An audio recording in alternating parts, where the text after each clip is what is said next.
बिस्मिल्लाहिर्रहमानिर्रहीम। अस्सलाम वालेकुम नाज़रीन, मैं हूँ साकिब बशीर। इस वक्त इस्लामाबाद हाई कोर्ट में हम मौजूद हैं और आपके सामने अपडेट लेके आए हैं कि मिलिट्री कोर्ट्स में सुप्रीम कोर्ट के फ़ैसले के ख़िलाफ़ जो अपीलें थी, आज सुप्रीम कोर्ट ऑफ पाकिस्तान में उसकी समाअत हुई है और बहुत बड़ी डेवलपमेंट्स हुई हैं। वो आपके सामने रखते हैं कि आज सुप्रीम कोर्ट के जो बेंच था, जस्टिस अमीनुद्दीन खान की सरबराही में 6 मेंबर बेंच, इस पर एतराज़ भी आया और इस बेंच ने आज समाअत की है। उस समाअत से मुतल्लिक आपको आगाह करेंगे कि आज की समाअत में हुआ क्या है। इसके अलावा हम बात करेंगे कि साइफर केस में भी एक बड़ी डेवलपमेंट सामने आई है, वो भी आपके सामने रखेंगे। और एक और केस जो है वो FIA का एक जो पब्लिक इम्पोर्टेंस का केस है कि जिसमें एक शख्स ने नाजेबा जो तस्वीर थी वो अपलोड की थी, फिर उसमें क्या हुआ। इस्लामाबाद हाई कोर्ट ने बड़ा अहम फैसला दिया है, वो आपके सामने रखेंगे मुख्तसरन। आज जो तफसील पर जाने से कबल आप हमारा YouTube चैनल सब्सक्राइब करें, बेल आइकन का बटन प्रेस करें ताकि जब भी हम कोई वीडियो अपलोड करते हैं तो आपको फ़ौरन वो वीडियो मिल जाया करे। सबसे पहले हम बात करते हैं जो सुप्रीम कोर्ट में मिलिट्री कोर्ट्स के जो केसेस हैं। मिलिट्री कोर्ट्स में सिविलियंस के जो ट्रायल्स हैं, 103 सिविलियंस, ये 9 मई 2023 के जो वाक़यात थे, उन वाक़यात के बाद इनको हिरासत में लिया गया था। फिर सिविलियंस के मिलिट्री कोर्ट्स में ट्रायल शुरू हुए, इसको चैलेंज किया गया। सुप्रीम कोर्ट ने जो 103 जो जिनका ग्रीवियस था, जो मुतासरा थे, उनकी दरखास्तों को मंजूर किया और ये कहा कि सिविलियंस के मिलिट्री कोर्ट्स में ट्रायल जो है वो गैर कानूनी है। और उसके बाद उनके खिलाफ अपीलें आई, उन अपीलों पर आज जो है वो समाअत थी। 2-3 बड़ी डेवलपमेंट्स हैं, वो आपके सामने रखते हैं। उसके बाद समाअत का अहवाल। सबसे बड़ी इंपॉर्टेंट ये डेवलपमेंट है कि खैबर पख्तूनख्वा की हुकूमत ने मिलिट्री कोर्ट्स में सिविलियंस के ट्रायल के खिलाफ, सुप्रीम कोर्ट के फैसले के खिलाफ जो अपील खैबर पख्तूनख्वा हुकूमत ने दायर की थी, वो वापस लेने का जो है वो बयान दिया है और ये कहा है कि हम वो अपील वापस लेना चाहते हैं। ये बहुत बड़ी डेवलपमेंट है। निगरान हुकूमत जब थी तो उनकी जानिब से ये अपील फाइल हुई थी और तमाम एक तो जो मरकजी हुकूमत थी उसकी जानिब से भी अपील दायर की गई थी और तमाम सूबों की जानिब से भी निगरान हुकूमतों ने दायर की थी। तो अब खैबर पख्तूनख्वा हुकूमत इससे जो है वो वापस जो है वो पीछे हट गई है। ये एक बड़ी डेवलपमेंट है। इसके अलावा दूसरी बड़ी अहम जो मामला है इसमें, वो सुप्रीम कोर्ट ने अटॉर्नी जनरल से रिहा होने वाले और सज़ा पाने वाले मुल्ज़मान की फहरिस्त जो है वो तलब कर ली है और केस की समाअत 28 मार्च तक मुलतवी की गई है। ये भी बड़ा अहम है कि अब सुप्रीम कोर्ट ने यह कहा है कि जो ट्रायल्स मिलिट्री कोर्ट्स में हुए हैं उनमें कितने लोगों को सज़ा हुई, कितनी सज़ा हुई और कितने लोग जो है वो रिहा हुए हैं, उनकी तमाम तफसीलात जो है वो सुप्रीम कोर्ट ऑफ पाकिस्तान ने तलब कर ली हैं। और ये तारीख कोई बहुत लंबी तारीख नहीं पड़ी, बल्कि 28 मार्च को इस केस की समाअत जो है वो मुलतवी हुई है, अदालत की जानिब से मुलतवी की गई है। फिर बेंच के हवाले से भी तीसरा जो मामला है कि बेंच पर भी एतराज़ आया कि 9 मेंबर बेंच इस केस को सुने। ये जो है वो दरख्वास्त दी गई है जो दरख्वास्त गुजार हैं उनकी जानिब से। आज की जो समाअत थी उस समाअत का अहवाल मैं आपके सामने रख देता हूँ मुकम्मल कि आज सुप्रीम कोर्ट ऑफ पाकिस्तान में इस केस में बुनियादी तौर पर हुआ क्या है।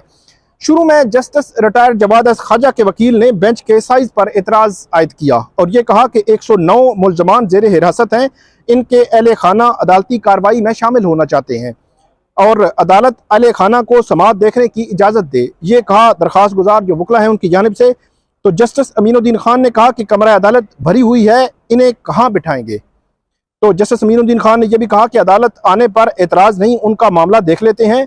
उसके बाद KP हुकूमत ने फौजी अदालतों में सिविलियंस का ट्रायल कलअदम करार देने के खिलाफ दायर अपीलें वापस लेने की इस्तदा कर दी और इस पर जो वकील थे KP के, उन्होंने कहा कि इंट्रा कोर्ट अपीलें हम वापस लेना चाहते हैं, काबीना करारदाद पर तो अपीलें वापस नहीं ले सकते। अदालत ने कहा कि मुनासिब होगा कि अपीलें वापस लेने के लिए बाज़ाब्ता तौर पर आप जो है वो दरख्वास्त दायर करें। ये जो KP गवर्नमेंट है, खैबर पख्तूनख्वा की हुकूमत है, उसको ये कहा अदालत ने। उसके बाद KP हुकूमत ने सिविलियंस के फौजी अदालतों में ट्रायल न होने के सुप्रीम कोर्ट के फैसले को दुरुस्त करार दिया है, क्योंकि PTI की गवर्नमेंट है, PTI के लोग हैं 103, तो PTI की हुकूमत डेफिनेटली उसको सपोर्ट करेगी, अपना जो उनका मौक़िफ़ है। उसके बाद जो ख्वाजा अहमद हसन जो वकील थे, उन्होंने कहा कि दरख्वास्त है कि मुल्ज़मान की फैमिली उनको कमरा अदालत में आने की इजाज़त दी जाए, लेकिन जहाँ पे जो एतजाज़ एहसन है उन्होंने भी कहा कि हर ख़ानदान से एक एक फ़र्द को अंदर आने की इजाज़त दी जाए। जस्टिस अमीनुद्दीन खान ने कहा कि आज मुमकिन नहीं, किसी और दिन तमाम अफराद को कमरा अदालत में हम जो है वो बुला लेंगे। उसके बाद जो फैसल सिद्दीकी हैं उनकी जानिब से कहा गया कि सरकारी इदारों की जानिब से अटॉर्नी जनरल ने 5 अपीलें दायर कर रखी हैं और बाज़ वजारतों की जानिब से निजी वकला की खिदमात हासिल की गई हैं। फैसल सिद्दीकी ने यह कहा और यह भी कहा कि अटॉर्नी जनरल ने खुद अपीलें दायर की हैं, तो अवाम का पैसा निजी वकला पर क्यों खर्च हो रहा है।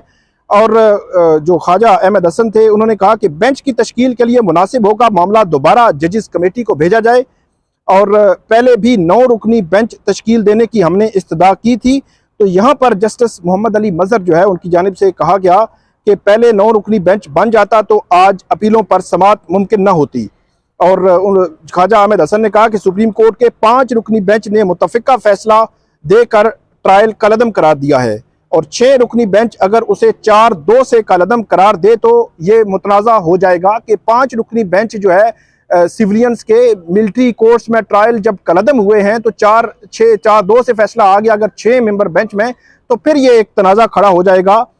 उसके बाद ख्वाजा अहमद हसन ने यह भी कहा कि अदलिया पर अवामी एतमाद के लिए ज़रूरी है कि फैसला मुतनाज़ ना हो, ऐसा तासुर ना जाए कि बेंच की तश्कील से ही जो है वो फैसला वाज़े हो।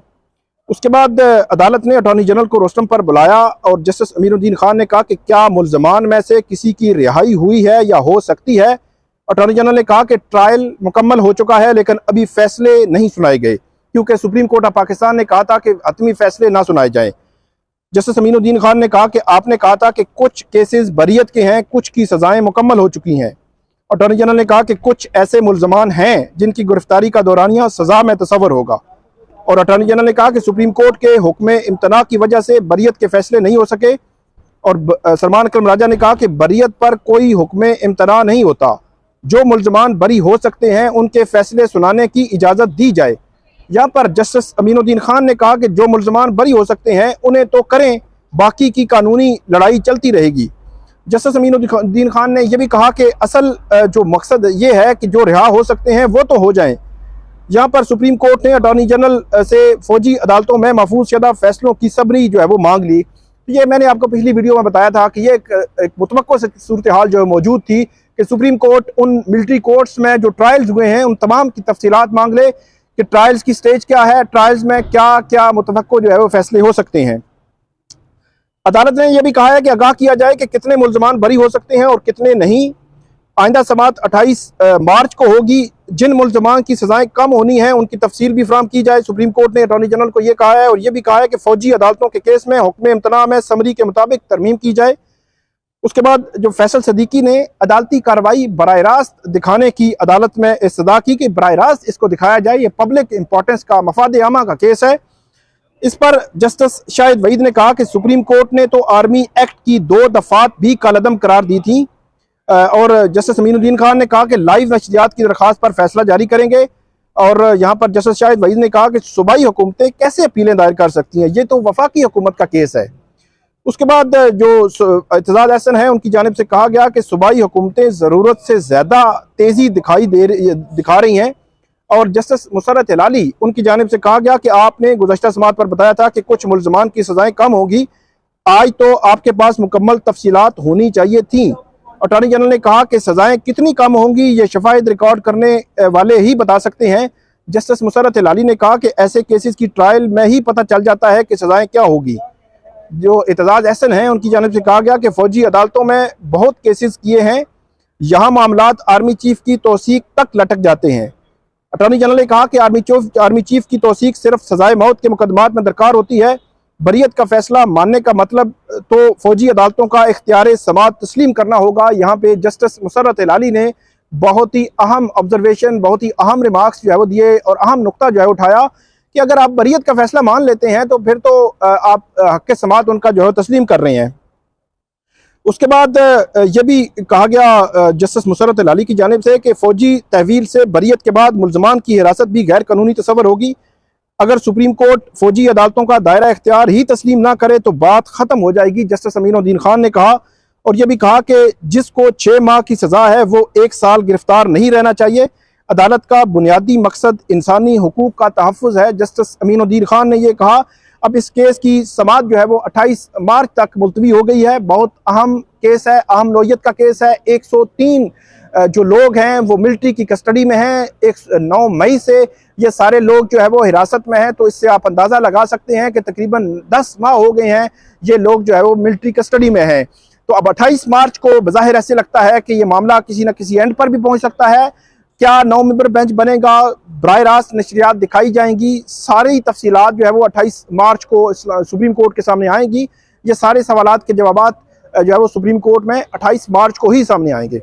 दूसरा और आखिरी जो मामला है उसमें इस्लामाबाद हाई कोर्ट में साइफर का केस है। इसमें जो सरकारी वकील हैं, स्टेट काउंसिल हैं अब्दुल रहमान, उनके हवाले से अडयाला जेल हुकाम से इस्लामाबाद हाई कोर्ट ने ये रिपोर्ट मांग रखी है कि आप ये बताएं कि क्या अब्दुल रहमान जो है वो ट्रायल कोर्ट में जब ट्रायल चल रहा था साइफर का, कि उस दौरान भी वहाँ पे जाते रहे हैं या नहीं जाते रहे। ये बुनियादी सा सवाल है, क्योंकि बाद में इमरान खान की जानिब से ट्रायल में वो आए हैं और ट्रायल की पैरवी जो है उनकी जानिब से की गई है। तो ये ऑब्जेक्शन आया था बैरिस्टर सलमान सफदर की जानिब से।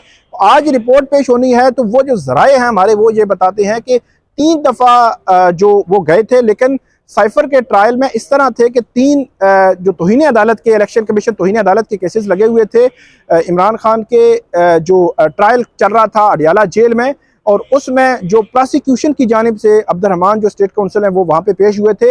एक दिन बताया जा रहा है हमारे ज़राए की जानिब से, एक दिन ऐसा था कि जिस दिन साइफर का ट्रायल भी लगा हुआ था और जो तौहीन अदालत, तौहीन इलेक्शन कमीशन का केस है वो भी लगा हुआ था। तो दोनों केसेस एक ही टाइम पे, एक ही दिन थे, तो इस वजह से वो तौहीन अदालत केस में वहाँ पे गए थे, लेकिन ट्रायल दूसरा भी चल रहा था। तो ये एक नई डेवलपमेंट जो है वो सामने आई है। यहाँ पे इस्लामाबाद हाई कोर्ट के सामने ये रिपोर्ट आएगी तकरीबन 2 बजे के बाद। इस पे फर्दर जो है वो समाअत होनी है। जो अपडेट होगी वो भी हम आपके सामने शेयर करेंगे। साइफर केस और साइफर अपीलों से मुतल्लिक आज की जो अपडेट होगी, आप हमारे साथ रहिएगा। इस वीडियो पे आप कमेंट कीजिएगा, फीडबैक दीजिएगा। अल्लाह हाफिज़।